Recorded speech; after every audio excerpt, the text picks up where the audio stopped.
Assalamualaikum warahmatullahi wabarakatuh. Mari kita lanjutkan topik kelas negosiasi kita. Kali ini kita akan membahas mengenai negosiasi bertipe distributif ya. Jadi kalau Anda masih ingat, minggu lalu kita mempelajari ada dua tipe negosiasi ya. Yang pertama distributif, yang kedua integratif. Kita akan belajar dulu yang distributif ya. Karena distributif ini sering terjadi ketika kita bernegosiasi dalam konteks bisnis ya, seperti pada saat kita menawar barang ya, pada saat kita bertransaksi, itu sering menggunakan negosiasi bertipe distributif. Ya dari namanya ya, distributif itu artinya adalah kita mendistribusikan sebagian porsi barang yang dinegosiasikan ke kita dan ke lawan kita. Jadi barang yang kita negosiasikan ini bentuknya sudah fix ya, tidak bisa ditambah atau dikurangi value-nya. Sehingga ketika kita mendapatkan beberapa porsi barang, itu pasti lawan yang didapatkan lawan itu porsinya akan berkurang. Begitu juga sebaliknya. Ambil contoh misalnya ada 10 buah gitu ya, 10 buah apel. Kalau kita mengambil 7 buah, maka lawan hanya akan mendapat 3. Kalau lawan ngambil 4 buah, kita hanya akan dapat 6 gitu. Jadi tidak bisa masing-masing dari kita dan lawan itu sama-sama mendapatkan 10 buah, itu nggak bisa. Kenapa? Karena barang yang dinegosiasikan itu jumlahnya tetap ya, jumlahnya hanya 10, tidak bisa ditambah atau dikurangi.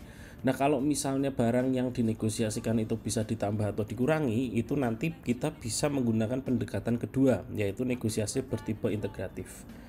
Nah kita akan membahas dulu yang distributif nih. Oke, mari kita masuk ke topik kali ini. Oke, sebelum kita masuk ke topik mengenai negosiasi bertipe distributif, kita akan sedikit mengulang mengenai materi minggu lalu ya. Kita mempelajari dua istilah.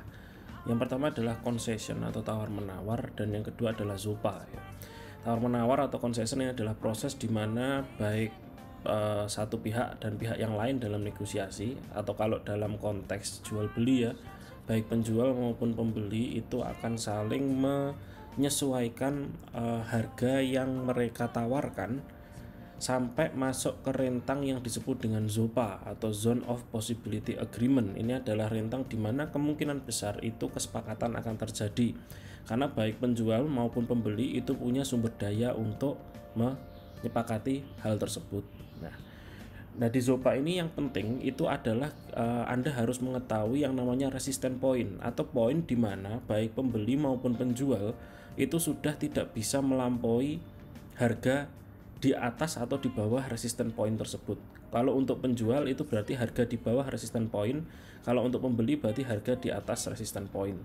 Misalnya resistance point penjual ya, di sini kita lihat di grafik ini berjumlah $4.500. Kalau misalnya penjual itu menyepakati harga di bawah 4.500, misalnya harganya $4.000 itu besar kemungkinan penjual akan rugi ya, sehingga dia tidak mau menerima tawaran di bawah 4.500. Kalau untuk pembeli sebaliknya ya, misalnya resistance point pembeli ini $5.000. Kalau misalnya pembeli itu ditawarkan ya harga untuk membeli sebesar misalnya $6.000, maka pembeli kemungkinan besar tidak akan menyetujui itu ya, atau tidak sanggup membeli itu. Kenapa? Ya karena resistance point-nya atau sumber daya yang dia miliki itu hanya $5.000. Misalnya dia hanya membawa uang atau hanya memiliki uang $5.000, sehingga kalau harga barangnya itu di atas 5.000, maka pembeli tidak akan setuju. Nah ini rentang resistance point penjual dan pembeli, inilah yang disebut dengan ZOPA ya. Tapi baik penjual maupun pembeli itu sebenarnya bisa mempersingkat waktu untuk bernegosiasi jika penjual dan pembeli itu sama-sama memberitahu ke lawan ZOPA-nya atau resistance point-nya itu berapa ya. Tapi kan kemungkinan mereka tidak akan melakukan itu ya. Kalau misalnya pembeli langsung berkata bahwa saya hanya mempunyai uang $5.000, maka penjual akan langsung menawarkan barang tersebut seharga $5.000. Padahal pembeli bisa saja itu mendapatkan harga tersebut kurang dari $5.000 ya, antara rentang $5.000 sampai $4.500 asal masih masuk ke zona ZOPA ya. Penjual juga demikian, penjual nggak mungkin dia langsung bilang bahwa harga barang tersebut $4.500. Awalnya pasti dia akan menyebutkan harganya lebih mahal dari resistance point-nya. Dari sini kita lihat ya bahwa baik penjual maupun pembeli itu sebenarnya tidak berkenan untuk memberitahu masing-masing resistance point-nya. Ya, ini menjadi satu ciri dari negosiasi distributif ya. Jadi resistance point dari satu pihak dan pihak lain itu tidak akan diberitahu ke lawan. Ya, kenapa? Karena jika Anda memberitahu informasi penting itu ke lawan, maka lawan bisa segera mengurangi atau kalau dalam kasusnya penjual itu akan menambah rentang harganya sehingga Anda tidak mendapatkan untung yang besar. Nah, maka dari itu kenapa kalau di distributive negotiation itu baik penjual maupun pembeli itu tidak akan memberitahu resistance point-nya masing-masing. Lalu bagaimana sebenarnya sebuah negosiasi bertipe distributif itu terjadi ya. Jadi biarpun masing-masing penjual maupun pembeli itu punya resistance point ya, mereka tidak akan memberitahu itu ke lawan. Yang mereka beritahu adalah apa yang disebut dengan initial offer atau penawaran pertama. Penawaran pertama ini biasanya disebutkan pada saat awal tawar-menawar terjadi. Untuk pembeli biasanya dia akan memberi initial offer lebih rendah dari target dan resistance price-nya ya, sehingga dia akan menawar semurah-murahnya, harganya lebih rendah.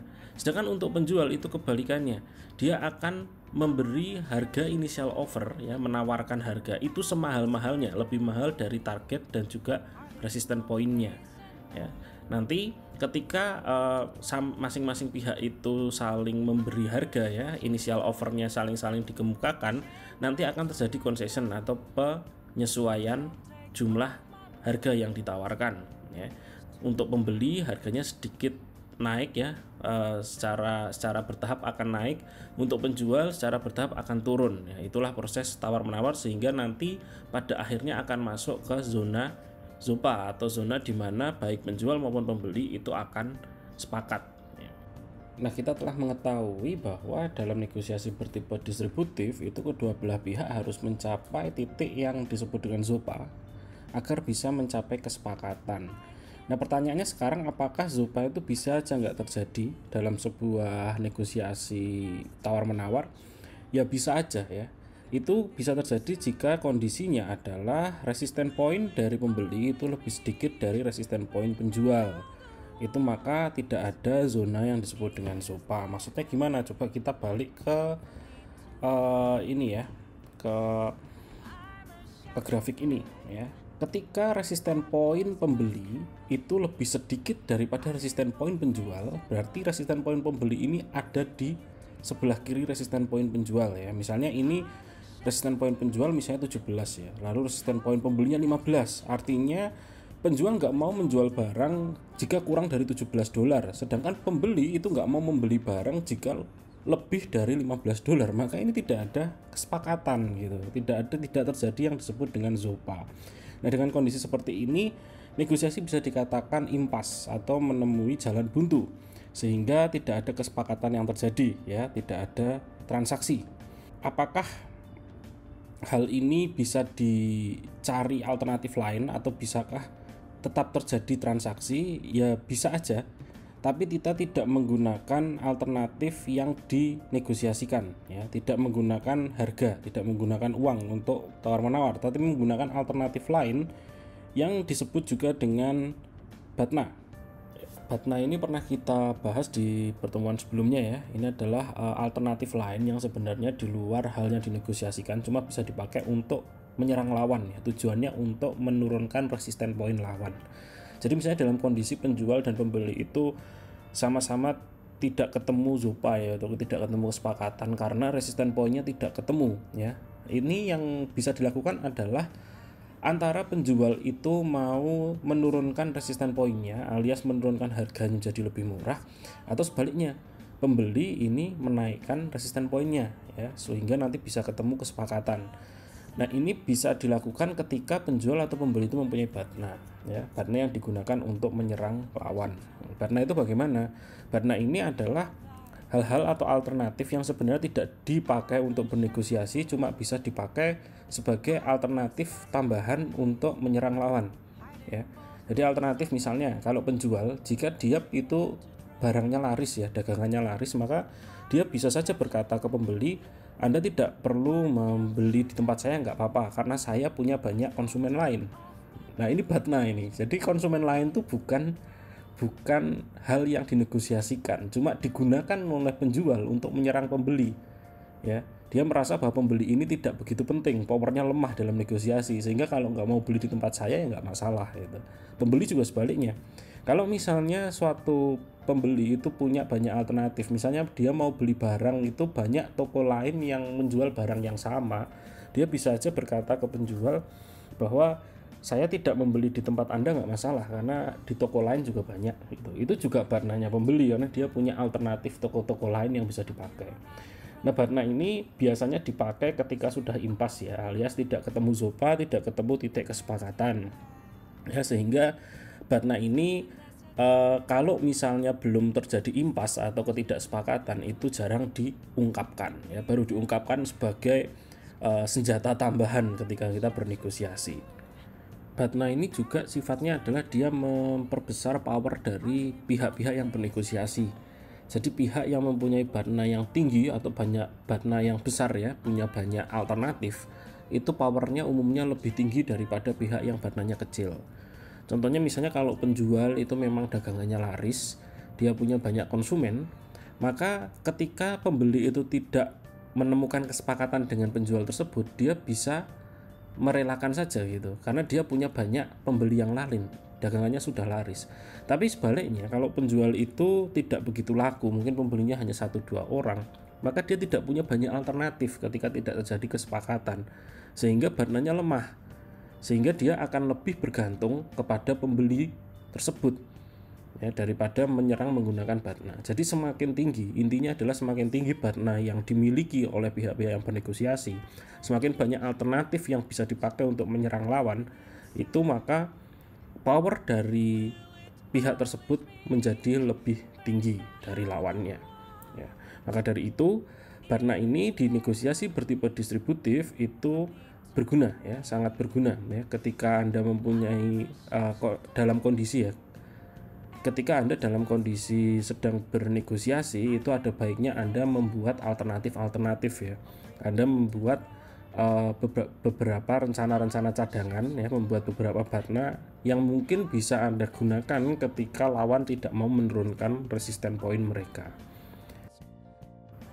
Nah, dari penjelasan mengenai contoh bagaimana negosiasi bertipe distributif ya, dengan contoh penjual dan pembeli yang saya jelaskan sebelumnya, kita bisa melihat bahwa negosiasi bertipe distributif ini memang lebih banyak kita menyerang lawan ya, menyerang lawan dan menjaga agar jangan sampai informasi yang kita punyai itu diketahui oleh lawan ya. Jadi ketika kita bernegosiasi dengan tipe distributif, itu ada baiknya Anda tidak menyebarkan informasi-informasi yang mungkin nanti malah bisa menjadi senjata lawan untuk menyerang balik Anda ya. Contohnya resisten point itu jangan sampai lawan tahu. Berapa jumlah barna Anda itu jangan sampai lawan tahu ya. Barna ini Anda sembunyikan dulu. Nanti kalau misalnya sudah saatnya dipakai, ketika lawan tidak mau menurunkan resisten point, baru Anda keluarkan gitu. Nah, ini dari keterangan tersebut kita tahu bahwa dalam strategi negosiasi distributif itu informasi dari lawan kita itu penting ya, sangat penting. Kalau Anda tahu barna lawan, Anda tahu resisten poin lawan, maka kemungkinan Anda untuk menang semakin besar. Cuma pasti lawan juga akan merahasiakannya, tidak akan memberitahu Anda gitu. Pasti akan merahasiakan segala informasi penting yang mereka miliki, sehingga strategi negosiasi bertipe distributif itu akan fokus pada dua hal ya. Yang pertama adalah kita harus mengetahui ya, berusaha untuk mengetahui informasi-informasi penting seperti resisten point dan barna dari lawan. Dan yang kedua, kita mempertahankan informasi yang kita miliki, jangan sampai diketahui oleh lawan. Ya, itulah esensi dari strategi untuk negosiasi bertipe distributif. Kita mencari tahu informasi lawan dan kita menjaga agar jangan sampai lawan mengetahui informasi dari kita atau informasi yang kita miliki.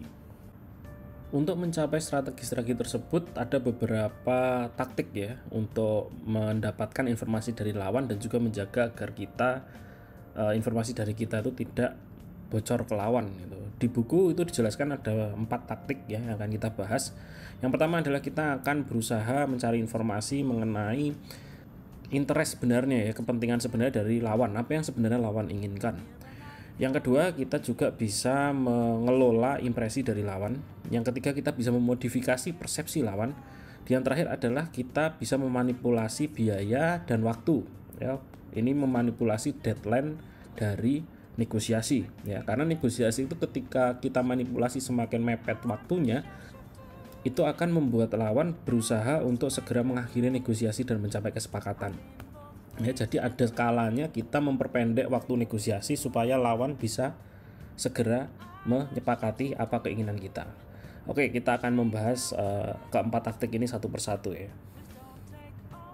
Yang pertama adalah kita akan mencari tahu keinginan sebenarnya dari lawan ya. Jadi ini kita akan mencari informasi langsung.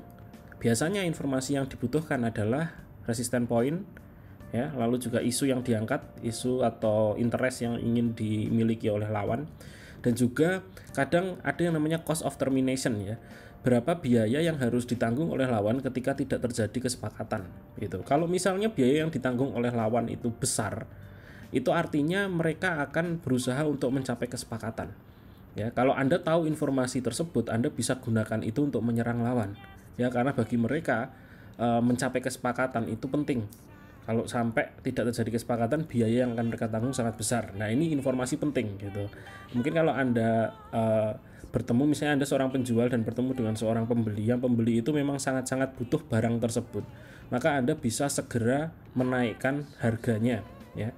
Dan kemungkinan besar pembelinya akan setuju kalau misalnya barang tersebut memang dibutuhkan dalam waktu yang relatif singkat. Ya, tapi kan Anda juga nggak tahu ya pembeli ini butuh beneran apa tidak gitu, sehingga Anda perlu tahu ini cost of termination-nya berapa. Kalau misalnya memang besar, nah ini bisa Anda gunakan untuk menyerang lawan. Nah, untuk mencari tahu hal-hal tersebut ya, BATNA, lalu juga interest, terus cost of termination ya, itu ada 2 cara. Yang pertama pendekatan tidak langsung atau indirect approach. Ini akan menggunakan informasi-informasi ya. Biasanya ini terjadi ketika negosiasi-negosiasi yang melibatkan pihak-pihak yang cukup besar ya, misalnya antar perusahaan. Di situ Anda bisa menggunakan beberapa kolega atau teman Anda untuk mencari informasi-informasi terkait perusahaan yang akan Anda ajak untuk bernegosiasi, sehingga Anda bisa mengetahui latar belakang perusahaan yang akan Anda lawan, lalu juga apa interest mereka, lalu juga kalau ada cost of termination-nya apakah besar atau tidak. Nah, itu Anda bisa menggunakan indirect approach ya, menggunakan jasa-jasa dari orang-orang lain untuk mencari informasi mengenai lawan. Namun ada juga approach yang langsung ya, direct approach ya. Ini Anda langsung tanya ke lawan gitu. Jadi daripada menggunakan orang lain, Anda langsung tanya aja ke lawan.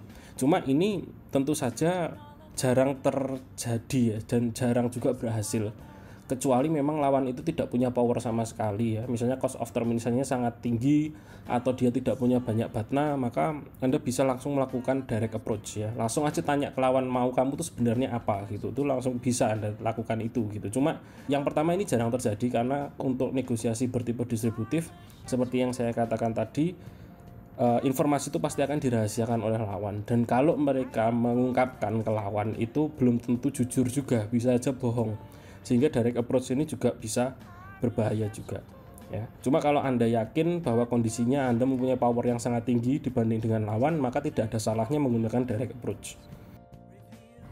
Taktik lain yang bisa diterapkan di negosiasi bertipe distributif adalah kita mengelola impresi dari lawan ya. Kalau kita mencari informasi di taktik pertama tadi, kita berusaha untuk mencari informasi mengenai lawan. Di sini kita bertahan supaya tidak banyak informasi yang kita miliki itu diketahui oleh lawan. Jadi ini adalah taktik di mana kita sebisa mungkin itu membatasi informasi agar jangan sampai kelepasan nih, jangan sampai informasi yang penting itu bisa bocor ke lawan seperti resistance point dan cost of termination ya. Nah, caranya gimana? Ada beberapa cara, diantaranya adalah yang pertama kita menggunakan yang disebut screening activity ya. Kita melakukan screening. Screening itu artinya adalah kita bersikap pasif ketika bernegosiasi ya. Kita memposisikan diri untuk tidak banyak berkomunikasi dengan lawan. Kenapa? Supaya menghindari kelepasan memberitahu informasi yang penting. Lalu ada juga kita melakukan yang namanya selective presentation ya. Kita menyeleksi presentasi yang kita lakukan ke lawan atau komunikasi yang kita lakukan ke lawan. Ini biasanya sering dilakukan dengan mengirimkan pihak yang tidak begitu banyak mengetahui informasi penting sebagai pihak untuk bernegosiasi atau sebagai agen negosiasi. Ya, jadi yang maju bernegosiasi, yang maju berdiskusi dengan lawan itu bukan orang yang mempunyai banyak informasi, tapi bisa anak buahnya, bawahannya misalnya stafnya atau orang lain yang ditunjuk menjadi pihak yang mewakili negosiasi. Kenapa kok negosiatornya diwakili oleh orang lain? Karena orang lain yang menjadi perwakilan itu tidak mengetahui banyak informasi ya, dia hanya menjalankan tugasnya untuk melakukan negosiasi dan diberi informasi terbatas saja ya, sesuai dengan yang diperlukan untuk negosiasi. Kalau misalnya CEO ya contohnya atau presiden ya, direksi itu yang maju untuk melakukan negosiasi, karena orang-orang yang berposisi tinggi ini mempunyai banyak informasi penting, takutnya kalau mereka melakukan negosiasi malah bisa bocor informasinya. Jadi daripada mengirimkan orang-orang yang mempunyai jabatan penting di perusahaan, lebih baik mendelegasikan negosiasi dilakukan oleh staf saja yang tidak begitu banyak mengetahui rahasia-rahasia perusahaan. Cara lain atau taktik lain yang bisa kita pakai ketika kita melakukan negosiasi bertipe distributif adalah mengubah persepsi lawan mengenai barang yang dinegosiasikan ya. Misalnya membuat barang yang dinegosiasikan ini menjadi tidak terlalu atraktif di mata lawan ya, sehingga lawan ini akan beranggapan ya, dia akan mengubah persepsinya bahwa barang yang dinegosiasikan ini tidak terlalu penting ya, sehingga dia akan menurunkan resisten point mereka ya, dan mengizinkan kita untuk menambah atau mengambil porsi yang lebih besar dibandingkan dari lawan. Cara terakhir yang bisa kita pakai untuk melakukan negosiasi distributif adalah kita tidak hanya memanipulasi persepsi lawan akan barang yang dinegosiasikan, tapi juga kita bisa memanipulasi biaya ketika kita melakukan negosiasi ya. Jadi kalau kita membuat biaya negosiasi itu semakin lama itu semakin mahal, maka ini akan membuat lawan untuk terburu-buru melakukan kesepakatan ya, terburu-buru untuk memutuskan apakah akan deal dengan kita atau tidak.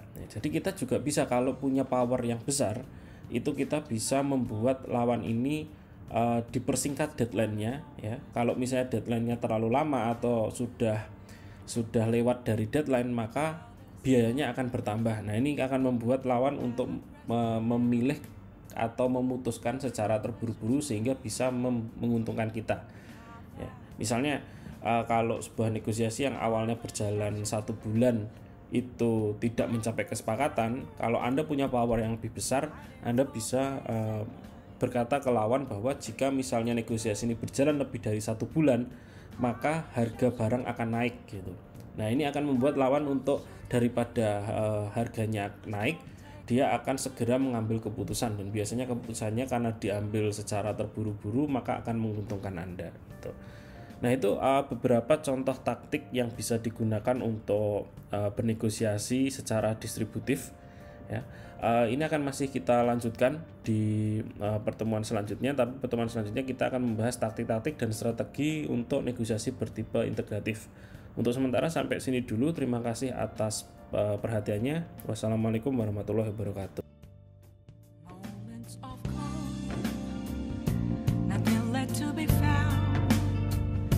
I'm here, I ride it from